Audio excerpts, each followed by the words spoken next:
ప్రియమైనటువంటి మిత్రులారా, మీరు గమనించండి, మరియ తల్లి ఆమె అంగీకారాన్ని చెప్పిన దగ్గర నుండి యేసు ప్రభువు శిలువపై మరణించేంత వరకే కాదు, ఈనాటి వరకు కూడా ఆమె అవమానాలను, నిందలను మోస్తూనే ఉంది. ఆమె అనేక మాటలను యొక్క లోకములో నీ ద్వారా నా ద్వారా పొందుతూనే ఉంది. ప్రియమైనటువంటి సహోదరి సహోదరులారా, కనీసం మన స్త్రీ సభ అయినా ఈ విధంగా గౌరవిస్తుంది. గౌరవించకపోయినా పర్వాలేదు, కానీ ఆమె గురించి చెడుగా మాట్లాడకుండా ఉంటే చాలు. Praise the lord, praise the lord, praise the Lord. కాబట్టి ఇక్కడ అనేక సార్లు మనము గౌరవిస్తూ ఉన్నాం అని చెప్తూ ఉన్నాం. కానీ మనల్ని కూడా మనము ఒకసారి సరి చేసుకోవాలి. మన గౌరవం దగ్గర ఉంటుందా లేదా అంతకు మించి వెళ్తూ ఉందా? మనం గుర్తుంచుకోవలసినటువంటి విషయము, మరియ తల్లి ఎప్పుడు కూడా ఆమె మనకి దేవత కాదు. ఆమె స్వయంగా వరాలను మనకు ఇవ్వలేదు. ఆమె సామాన్యమైనటువంటి ఒక స్త్రీగా ఉంటే ఆ యొక్క స్త్రీలందరిలో ఆశీర్వదింపబడిన దానిగా మాత్రమే ఉంది. నేనంటాను, స్త్రీలందరిలోనే కాదు, ఈ లోకంలో ఉన్నటువంటి మానవాళి అందరికంటే కూడా ఆశీర్వదింపబడింది. Praise the lord, praise the lord. అందుకనే మనము గుర్తుంచుకోవాలి, మరియ తల్లి దేవత కాదు. మరియ తల్లి మనకు ఎటువంటి వరాలను స్వయంగా ఇవ్వదు, దేవుని ద్వారా ఇస్తుంది. అందుకనే కానాపల్లిలో మీరు చూసినట్లయితే చక్కని మాట, ఆ యొక్క పెండ్లి వారు మరియ తల్లిని, యేసు ప్రభు వారిని, శిష్యులను ఆహ్వానించుకున్నారు. అక్కడ కొరత పడిందని తెలుసుకుంది, అంతే. వెంటనే ప్రభు దగ్గరికి వెళ్ళింది. అయ్యా, వారి కొరత ఉంది చూడండి అని అంటే చేసినట్టు ఆమె చెప్పినటువంటి మాట, ఆయన చెప్పినట్లు చేయండి. మనం ప్రతి నిత్యము జపమాల చెప్పేటువంటి ప్రతిసారి, జపమాల ప్రార్థించే ప్రతిసారి, జపమాలను గురించి ధ్యానించే ప్రతిసారి మనకు మరియ తల్లి చెప్పేటువంటి మాట ఏమిటో తెలుసా? ఆయన చెప్పినట్లు చేయండి అని చెప్తూ, ఆయన ఏమి చెప్పారు? ఆనాడు కానాపల్లిలో శిష్యులకు ఆ యొక్క బాణలను తీసుకుని రమ్మని చెప్పారు. అక్కడ నిగూఢమైనటువంటి అర్థాన్ని మనం చూసుకోవాలి. ఆయన చెప్పినట్లు చేయుడు అని అంటే, క్రీస్తు ఏ విధంగా ఆయన యొక్క జీవితము ద్వారా ప్రేమను, కరుణను, త్యాగాన్ని ఈ లోకానికి అందచేశారో, అదే విధమైనటువంటి జీవితాన్ని మనము కూడా మన యొక్క అడుగుజాడలలో, మన యొక్క నడవడికలో, మన యొక్క చూపు ద్వారా, మన యొక్క జీవిత విధానము ద్వారా మనము కూడా చూపించాలి. ప్రియమైనటువంటి సహోదరి సహోదరులారా, అదే ఆయన చెప్పినట్లు చేయడం. నీవు మరియ తల్లి దగ్గరికి వెళ్ళి ప్రతిసారి ఆమె పాదాలను పట్టుకొని, ఆమె చేతులను పట్టుకొని ప్రార్థించిన ప్రతిసారి కూడా మనకు తెలియజేసేటువంటి మాట, ఆయన చెప్పినట్లు చేయండి అని తెలియచేస్తూ ఉంది. ఆ స్వరూపం మనతో ఏమి మాట్లాడదు, కానీ నిగూఢంగా మనకి నిశ్శబ్దంగా ఉంటూనే, మనకెళ్ళి చూస్తూనే క్రీస్తు ప్రభువు చెప్పినట్లు చేయడు, క్రీస్తు ప్రభువు నడిచిన మార్గంలో మీరు నడవండి అని ఆమె తెలియచేస్తుంది. ప్రియమైనటువంటి సహోదరి సహోదరులారా, ఇక్కడ మరియ తల్లి గురించి బైబిల్ గ్రంథమే ఇంత చక్కగా మాట్లాడుతూ ఉంది. అంత ఉన్నత స్థాయిని ఆ దేవాది దేవుడే ఆమెకి ఇచ్చి ఉన్నారు.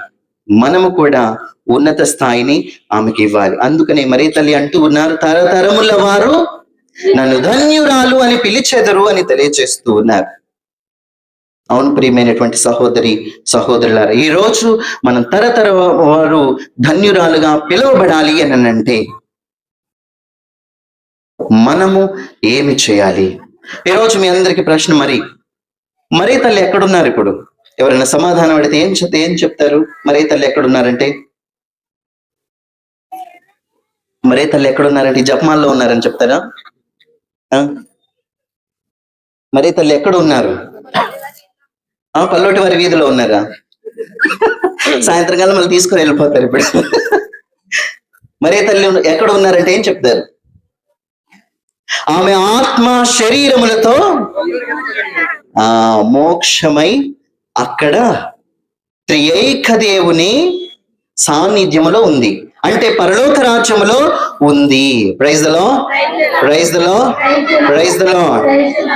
నీకు నాకు కూడా అదే ఉన్నతమైనటువంటి స్థానాన్ని దేవాది దేవుడు కల్పించాలని ఈ యొక్క రక్షణ కార్యములో పిలుస్తూ ఉన్నారు. Praise the lord, praise the lord, praise the Lord. మనము కూడా ఆత్మ శరీరములతో ఆ యొక్క ప్రభువు యొక్క సాన్నిధ్యంలో ఉండాలని, అదే విధమైనటువంటి ప్రేమతో దేవాది దేవుడు మరియ తల్లి పట్ల చూపించినటువంటి ప్రేమతో నిన్ను నన్ను కూడా అదే ప్రేమతో చూపిస్తూ ఉన్నారు, ఆహ్వానిస్తూ ఉన్నారు. అయితే ఆమె పరిపూర్ణంగా ఆమె యొక్క జీవితాన్ని సాన్నిధ్యం చేసుకుంది. దేవుని యొక్క మాటలను జవదాటకుండా ఆమె పలికినటువంటి మాటల ద్వారా అంగీకారాన్ని తెలియజేసి ఈ రోజు ఆత్మ శరీరములతో దేవుని సాన్నిధ్యములో ఉంది. ప్రతిరోజు కూడా ప్రతి నిత్యము వాక్యము ద్వారా, దివ్య సత్ప్రసాదము ద్వారా, ఇటువంటి ప్రార్థనా కూటాల ద్వారా ప్రభువు ప్రతినిత్యం మనల్ని ఆహ్వానిస్తూ ఉన్నారు. ఏమని? మన జీవిత లక్ష్యము ప్రభువుని చేరుకోవడము. ఎన్ని అక్షరాలు అయిపోయినాయి? 3 అయిపోయినాయి. జా, పా, మా. 3 ఏంటి? జా అంటే మళ్ళీ మర్చిపోతారు. జయించడం, తొలిమట్టు, మరియ తల్లిని. లా అంటే లక్ష్యాన్ని చేరుకోవడం. Praise the lord, praise the lord, praise the Lord. క్రైస్తవుని యొక్క లక్ష్యము ఏమిటంటే దేవుణ్ణి ముఖాముఖిగా దర్శించడం. ఈరోజు మనం ఎన్ని ప్రార్థనలు చేసినా, సంవత్సరాల తరబడి ప్రార్థనలు చేసినా, మోకరించి ప్రార్థన చేసినా, నుంచొని ప్రార్థన చేసినా, ఇలా వీధి జపమాలను పెట్టుకొని ప్రార్థన చేసినా, పేదవారికి నీవు సహాయం చేసినా, అభాగ్యులు నీవు ఆదరించినా, చివరికి చేయవలసింది ఏమిటో తెలుసా? మోక్షరాజ్యములో చేరుకోవడం కోసం ఇవన్నీ ప్రయత్నాలు. మన లక్ష్యము మనం గుర్తుంచుకోవాలి. అది దేవుణ్ణి ముఖాముఖిగా దర్శించడం. అదే జపమాల. జపమాలను జపించిన ప్రతిసారి, జపమాలను ధ్యానించిన ప్రతిసారి, జపమాలను గురించి నీవు మననం చేసిన ప్రతిసారి కూడా గుర్తుంచుకోవలసింది, నేను పరలోక మోక్షానికి వెళ్ళడానికి ఒక దారిగా నాకు మరియ తల్లి ఉంది, ఈ యొక్క జపమాల ఉంది అని. Praise the lord, praise the lord, praise the lord. అందుకని పౌలు గారు అంటూ ఉన్నారు, నేను ఈ లోక పౌరుడును కాదు, పైనున్నటువంటి పరలోకమే నా దేశం అంటూ ఉన్నారు. ఈరోజు మీ అందరికి ఒక ఉదాహరణ. నిన్న సాయంత్రం ఇక్కడికి వచ్చాం. ఈరోజు జపమాల యొక్క వీధిలో వాక్యాన్ని అందించాను. రేపు కూడా ఫాదర్ ఛాన్స్ ఇస్తే పూజ చేస్తాను, వాక్యం చెప్తాను. దాని తర్వాత సాయంత్రం కల్లా మళ్ళీ నా యొక్క ప్రదేశానికి వెళ్ళవలసిందే. ఇక్కడ ఉంటే 1 రోజు చూస్తారు, 2 రోజులు చూస్తారు, 3వ రోజు మా ఫాదర్ గారు కాబట్టి 1 వారం చూస్తారేమో, తర్వాత నా ప్రదేశానికి నేను వెళ్ళవలసిందే. అలాగే ఈ లోకంలో మనకి యొక్క జీవితం ఒకే ఒకసారి ఉన్నతమైనటువంటి జీవితంగా దీన్ని మలుచుకోవాలి. ఒక వరముగా దేవాది దేవుడు యొక్క జీవితాన్ని మనకి ఇచ్చారు. తిరిగి మనం ఒక వరముగా ప్రభువు దగ్గరకు చేరాలి. Praise the lord, praise the lord, praise the lord. అందుకని ప్రతి నిత్యము, ప్రతి క్షణము మనం గుర్తుంచుకోవాల్సింది ఏమిటంటే, పైన ఉన్నటువంటి పరలోకము నా రాజ్యము, పైన ఉన్నటువంటి పరలోకము నా యొక్క దేశము అని గుర్తుంచుకోవాలి. ఈ లోకంలో